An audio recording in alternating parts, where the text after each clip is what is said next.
Hello everybody, welcome back to my television review series. Today we'll be discussing Power Season 3. Just got done watching it this morning. This is a Starz original, executive produced by 50 Cent Curtis Jackson, well-known American rapper. And I watched it on Hulu. So this season we had, again, I'll give you my overall impressions and grade. If you have not watched the season and would like to after that, you're going to shut off the video. There will be spoiler alerts. Then we'll talk about the plot synopsis and character development. Major themes, no, just a typical crime drama. But, again, the structure of the episodes. Season 3 came out in 2016. It's got 10 episodes that run for about an hour apiece. And so, what do I think overall? Again, Season 1 I gave a C+, Season 2 I gave a B. This season, I thought the plot development was way less. The first half of the plot, probably up through episode 6, I thought the plot was way slower developed than Season 2, still faster than Season 1. I thought the characterizations were a little stronger. So typically for crime dramas, I like the characterizations to be a little more serious, just like a more serious tone to them. But I think the characterizations are now stronger. Again, Season 1, when we have the James, Ghost, and Tommy's secret handshake, or just their boys' handshake. I thought that was a little overdone. I thought by Season 3, the characterizations are a little stronger. Plot development for this one I thought was slower than Season 2. Towards the end of the season, I thought there was good plot development. So I'm going to give this one a B-. Still in the entertaining range. Typically, I like to grade things lower and then move up with grades. But again, the more you watch a show, again, probably after about Season 4, 3 to 4, that's when we can start degrading just because the characterizations get old. But I thought it was a little better developed. And like for Tommy's character, where it's like he's got a lot of kind of like jokey lines, but I think it works okay with the tone of this one, as opposed to just being strictly serious. But I thought the plot development through the first half of the season was rather very slow. So those are my overall impressions and grade. I think it's entertaining. I like it. I like the crime. I like the cinematography of the violence. And the plot development was better later in the season, and I thought the characterizations were a little stronger than Season 2 and Season 1. So those are my overall impressions and grade. If you've not seen the show and would like to, turn this video off now. So, plot synopsis and character development. Did not write anything down, but Season 2 ends where we kind of take out the whole crew, and we kill Kanan, and now James is completely out of the game, and he's going to fall in love with his high school sweetheart Angela Valdez, and Tasha and the kids are living at the house, like their nice apartment or their nice house or whatever they have. And so, Season 3 opens up. You get, at the very end of Season 2, I think I forgot to say, but you get James kills Kanan, but then you realize that Kanan is not dead. So, Kanan is now shacked up. I don't think you hear from him until about episode 3 this season. But he's severely burned, and he's recovering with a new crew of people. I think I forgot it, but I think her name was Jukebox and Friends. But the season opens up, and James and Angela are together. They are trying to, because Lobos is still alive, so the major plot development through the first half of the season is really just figuring out if Lobos is still alive. James and Tommy wanted to kill Lobos to be completely out of the game. They wouldn't get out from underneath him. They took out the shifty, the Haitian dude, and Vladimir, the Serbian from last season. So Tommy's going to run the drug business, and James and Angela are going to live their legit life with the clubs. And so really, the first half of the season, it was really just up until the breaking out of Lobos, there wasn't really much development at all. Basically what happens is Tommy is tasked by Felipe Lobos to kill Ghost for setting him up, and then Tommy's going to get the entire distribution network. But throughout the first 5 episodes, Tommy just is refusing to go kill Ghost. So Tommy's still living with Holly. They have a dog. Tommy's mom, Kate Egan, plays a minor role this season, and she's the coked out crazy mom of Tommy. But so really, the first half it's Tommy just trying, keep wanting to. I'm gonna go kill Ghost. He ends up not doing it. Again, just as a conviction of a character, just make him do something this way or that. We don't spend 5 episodes of just kind of I don't know what I'm gonna do. Especially again for the overall tone of a crime show. If you have a big cartel dude telling you to do something, you casually don't do it for 5 episodes. Pretty sure you're gonna get whacked We got to call the team from Ozarks to come in and get him. so I just thought that was weak plot development, as in the cartel not telling Tommy to kill James over again, like 5 episodes. He does get him like at some pier one day. He's got the silencer on and decides not to pull the trigger. And so Lobos has his henchmen kill the dog, and he's like, if you don't do this, if you still don't do it, we're gonna kill you and Holly. And so there's just a really slow plot development throughout the beginning of the season. And this whole time, James, we can't go 5 minutes without Ghost and Angela having a sex scene. And so I actually thought the sex scenes in this show, at least for season 3, was off-putting in terms of like the tonality of a crime drama. It's like, Jesus Christ, I've seen Layla Lorraine's tits enough. Let's go whack another dude, and let's develop the plot a little more. So I actually thought the sex scenes were off-putting, and I like titties as much as the next straight guy. So I thought these sex scenes were actually rather off-putting in terms of the development of the plot. That is really what you have mainly going on through the first half of the thing. And so Tommy's setting up his network. He meets some new Koreans. And so, I don't know, one Korean dude, his son steals from something. So he has, the dad says, some Japanese culture is all right. And historically, I think Koreans and Japanese have some beef. Haven't done that history in a while, but they have some beef there, I believe. Japanese and Koreans, or at least South Koreans. But a lot of people beef the North Koreans. So he has cut off his finger for stealing. Tommy's doing a drop one day. The Koreans pull up on him. Dre is now working with James and at the club. And Dre is a street dude that's trying to go clean with James. James trying to stay completely clean. But Dre gets the drop. The Koreans are going to slide on Tommy over the cutting off of the finger thing. And the Korean dad made the Korean son cut off the finger, but the son just has an ego and wants to slide back on Tommy. And so they slide on Tommy. He ducks behind a car, gets grazed or hit in the shoulder and the arm. And Dre had told James that, and James comes up and murks a couple of the Korean dudes. So the Koreans play a minor role. The big Korean dude gets killed later on pretty quickly, so they play a very minor role. But anything else really development in the beginning? Well, you do meet Kanan, new crew again. He's with his chick Jukebox, some chick, another hardcore gangbanger. The characterization's the most hardened out of all of them are certainly Kanan and Jukebox, at least so far, and maybe Milan. We haven't gotten to him yet though. But so basically, Jukebox is an actual police officer, but a complete criminal. And so she has a little crew where it's she helps rob people or something, and then covers the police end of it. And so they have a scene where they're robbing a store. This dude, one of the dudes in her crew, just robbed the store because he's on an ego trip, and they fucks up. The dude calls the police, so Jukebox has the dude, the crew member, kill the cashier, and then Jukebox kills the crew member. And so she's pretty rough and tumble, but she's shacking up or holding down Kanan. Jukebox has a girlfriend, she's a female, but Kanan, they just go way back, so that's where Kanan is shacked up. And so he's recovering there. Again, the rest of the major plot development pretty much comes with the breaking out of Lobos. So about halfway through the season, they're going to, when really, again, I kind of miss a minor development. Mike Sandoval, who's he's not the head of the FBI, but he's head of the task force investigating Lobos, is working for Lobos. At the end of season 2, you see Sandoval go into Lobos's hospital room and is like, you know what, you never got your one phone call, Hefe. When I watched that scene, I actually thought he was mocking him. So I didn't really catch on that Sandoval, there were certainly premonitions or intonations that Sandoval was working for Lobos directly in season 2. It just brushed over me because I thought Sandoval was saying, Hefe, gotcha. El Patron, okay buddy, you're in police custody. But Mike Sandoval is the head of the task force, 100% working for Lobos. Lobos had threatened his family. And so Sandoval is leading the task force, but also trying to keep Lobos safe. So they plan to break out Lobos. Tommy's in with the Mexican crew. The police transport gets hit. They throw down a spike strip and then they shoot him up. Well, actually, there's another minor development before this for James's characterization. He hires private security this one, and so this is where you meet Milan, but at this point, it's just his private security. Dean. And so Dean is James' private security. When Holly,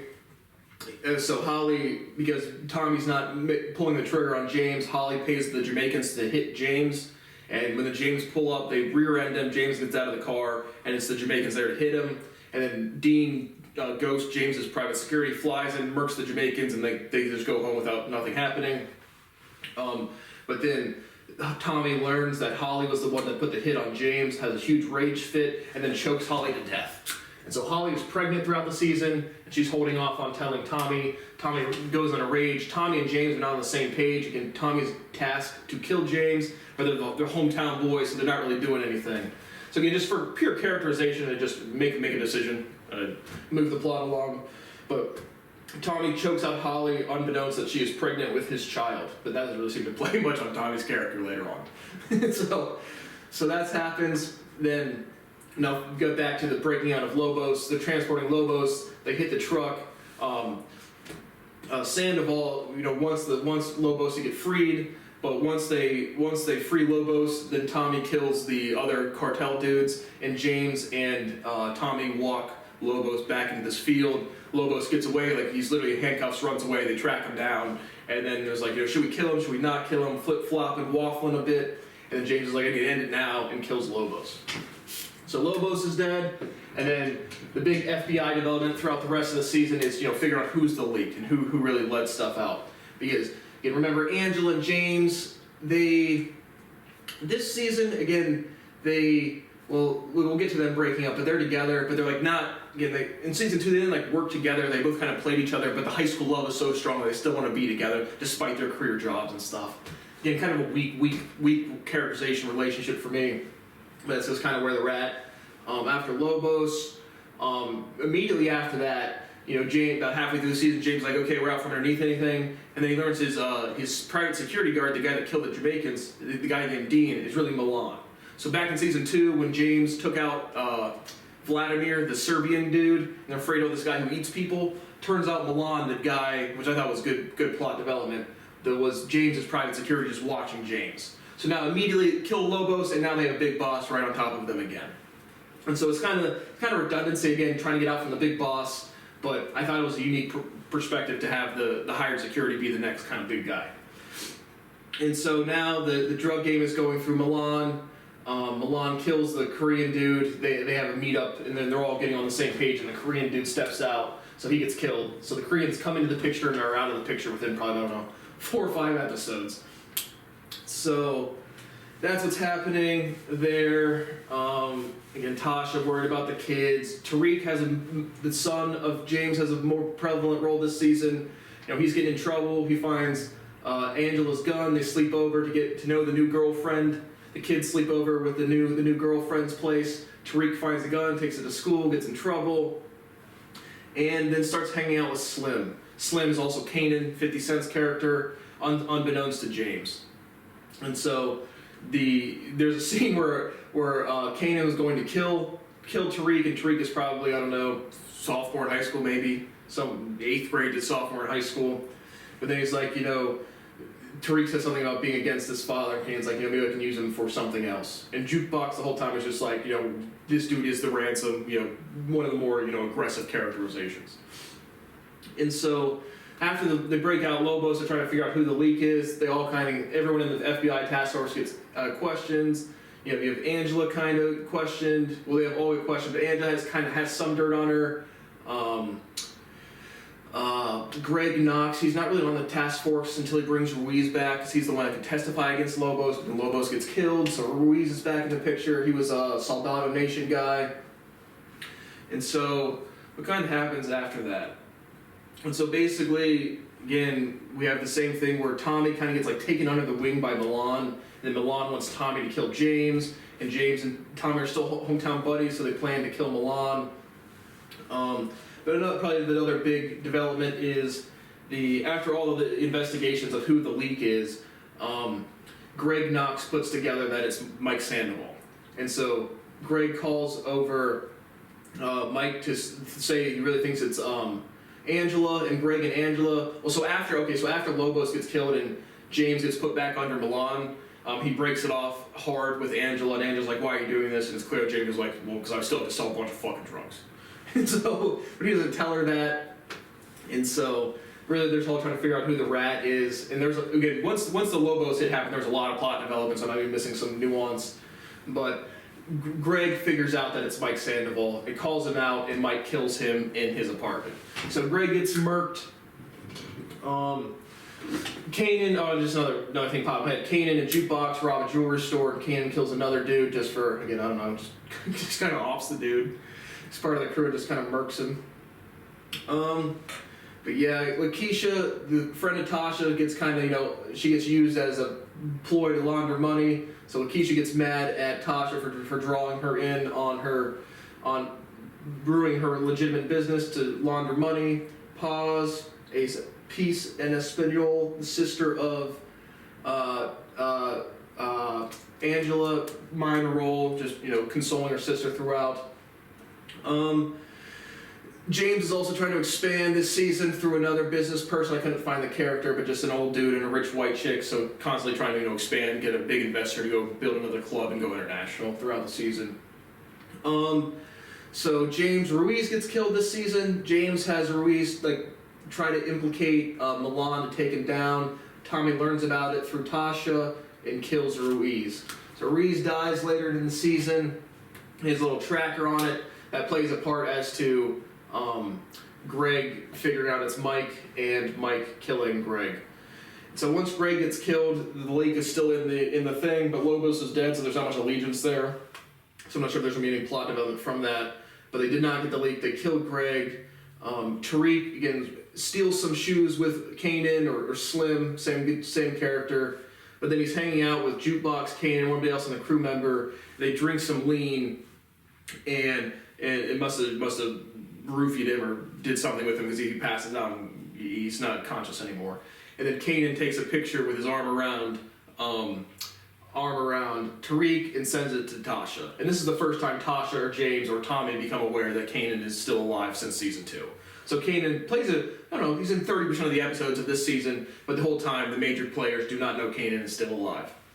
And so obviously this is at the very end, Tasha has a big freak out, tries to call James, and right as that's happening, right before Mike Sandoval kills Greg, James had snuck into the apartment, and Angela had found fingerprints of James at the apartment where Greg was killed. So James did not kill Greg, but Greg had pulled over James earlier in the day trying to get him to flip on Angela. Again, James and Angela, they're both kind of mutually guilty, but they're not on good terms anymore.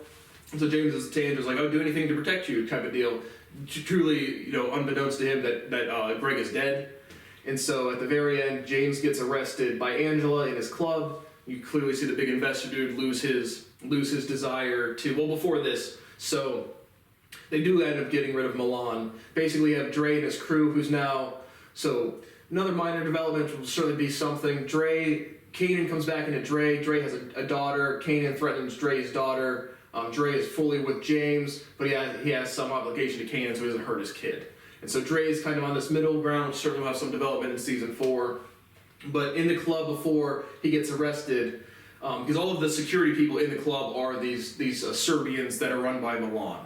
And so basically James has Dre and his crew all pull up in the club at the same time, and they all pull guns on the security at the same time, walk them all out. Tommy and James kill Milan. So again, we have the whole season was getting out from underneath big players, and they did that twice, so it's a little redundant. But so they kill Milan, and then Tommy takes over the entirety. He's now like the head of the Serbian group, which I thought that was actually kind of funny. And then after that, James goes back to the club and then gets arrested. You can see the investor dude walking away all disgusted, like, "Oh, I'm not going to invest in this guy anymore." And Angela's the one that arrests James, honestly, on the false charge that James killed Greg. And so that is really the wrapping up of the season. You have Tasha freaking out about Tariq being either kidnapped or just with Kanan, and then James being arrested falsely for the murder of Greg Knox. So overall, the major plot development moved way better the second half of the season, so I'm going to keep it at the lower end of entertaining. So I liked it. Nothing really else to say about the characters. Joe Proctor's James's lawyer throughout. He plays a medium role. Nothing major for plot developments, but certainly missed something because these hour-long episodes didn't write down anything. there you have it. Thoroughly enjoyed it, and I give it a B-. So thank you for watching my review of Power Season 3. See you on the next one.